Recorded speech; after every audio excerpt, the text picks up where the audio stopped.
As both official and unofficial investigations continued, NASA faced a crucial question. Should they try to communicate with whatever Voyager 2 had encountered? And if so, how? Some scientists argued strongly in favor of sending an intentional response. We had already made contact, they reasoned. Ignoring it wouldn't make it go away. Why not acknowledge what was happening and see if we could establish clearer communication? The potential knowledge to be gained was enormous, potentially transforming our understanding of physics, space, and possibly intelligence itself. Others advocated extreme caution. Throughout history, when technologically different civilizations have made contact, things rarely went well for the less advanced group. We had no idea what we were dealing with. Sending deliberate signals towards something we didn't understand might be dangerous. What if we attracted attention we didn't want? What if we triggered a response we couldn't predict or control? The middle ground position, which eventually won out, was to proceed with careful, measured steps. Rather than sending obvious messages or greetings, NASA began subtly modifying Voyager 2's regular transmissions. They incorporated mathematical patterns that built upon those in the received signals, not direct communication, but a subtle acknowledgement that we recognized something unusual was happening and were capable of responding in kind. This approach was like speaking softly rather than shouting, showing an ability to understand and respond without making dramatic gestures that might be misinterpreted. In September of 2022, Voyager 2 had sent back more than 400 such modified transmissions since the first one in early 2022, but none had yielded any clear, undeniable evidence of intelligent exchange. Then everything changed. A blip in the data turned into a breakthrough. The signal from Voyager 2 on September contained a peculiar pattern. At first glance, it seemed like static, random noise within the transmission. But upon closer examination, engineers discovered that this noise bore the distinct signature of a mathematical concept known as a prime number. Specifically, the signal contained what appeared to be the prime factors of a large number, broken down into their individual prime components. This wasn't a common occurrence. Prime numbers, by their nature, appear randomly and are notoriously hard to predict. For those who don't know, prime numbers are the basic building blocks of all numbers. Any whole number greater than 1 can be broken down into a unique set of prime numbers multiplied together. For example, the prime factors of 12 are 2, 2, 3, 11. Prime factors always have a unique representation called the prime factorization of a number. Now, why were prime numbers used here? Prime numbers have long fascinated mathematicians for their unpredictable nature. They seem to occur randomly within the endless series of natural numbers, and their distribution defies simple explanation. In fact, predicting where prime numbers will appear is one of the most challenging problems in mathematics. There's no formula or algorithm that can reliably generate them. Their randomness makes them ideal for encryption and secure communication. Modern encryption schemes heavily rely on the difficulty of factoring large numbers into their prime components. If it's easy to identify a number's prime factors, then many encryption algorithms become useless. This inherent complexity and unpredictability of prime numbers is what made their appearance in the Voyager signal so intriguing. It suggested a level of sophistication and understanding that was unexpected. It was as if the entity receiving the signals had the ability to grasp complex mathematical concepts, not just recognize patterns. But how did they figure this out? How did NASA even realize that the seemingly random noise was actually a carefully constructed mathematical message? It all came down to one engineer's dedication to his hobby.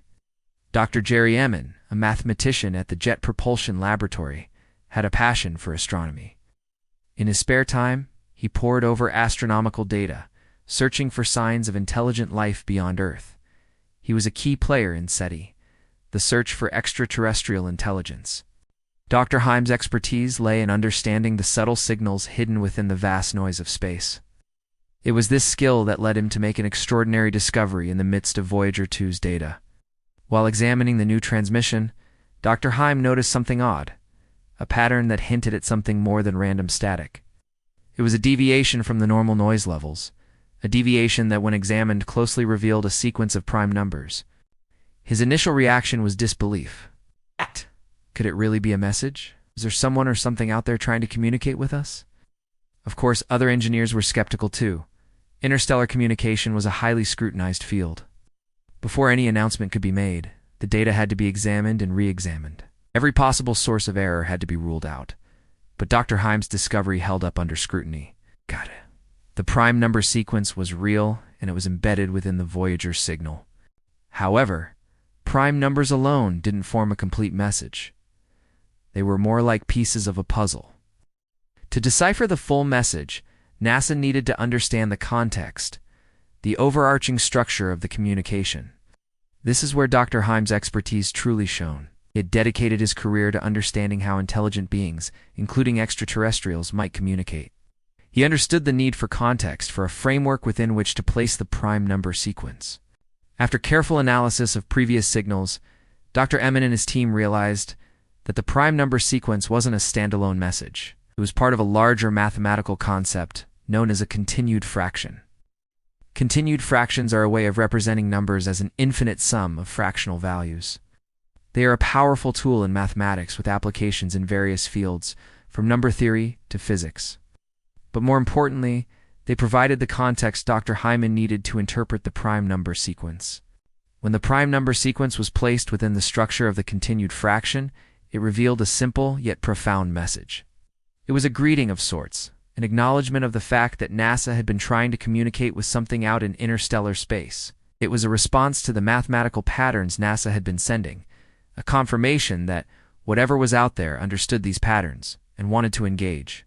This discovery sent shockwaves through the scientific community. Implications were staggering. It confirmed what astronomers had long suspected, that there was indeed something out there. Something intelligent, something that had been observing and understanding human activities for years. This wasn't just a scientific breakthrough. It was a paradigm shift. It forced humanity to confront the reality of its place in the universe. We were no longer alone. The implications of this discovery were so profound that NASA decided to keep it secret, at least for now. They didn't want to cause mass panic or spark wild speculation, so the discovery was quietly buried, only known to a few. As far as the public was concerned, Voyager 2 was still sending back data from the edge of the solar system. But behind the scenes, things had changed dramatically. Humanity had taken its first step into a new era, an era of interstellar communication, and who knows what wonders and challenges it might bring. The question remains, how should humanity proceed? Should we actively seek out further contact or tread lightly, trying to minimize our presence in the vast expanse of space? The choice is ours, but one thing is clear. We can never go back to the way things were, are not alone in the universe, and that knowledge, while daunting, is ultimately exhilarating. Now, this is all just a story I made up, but if you want to hear more stories about actual space exploration, stay tuned, because I make videos about real space stuff all the time. And if you like my content, please consider supporting me. Thanks for watching.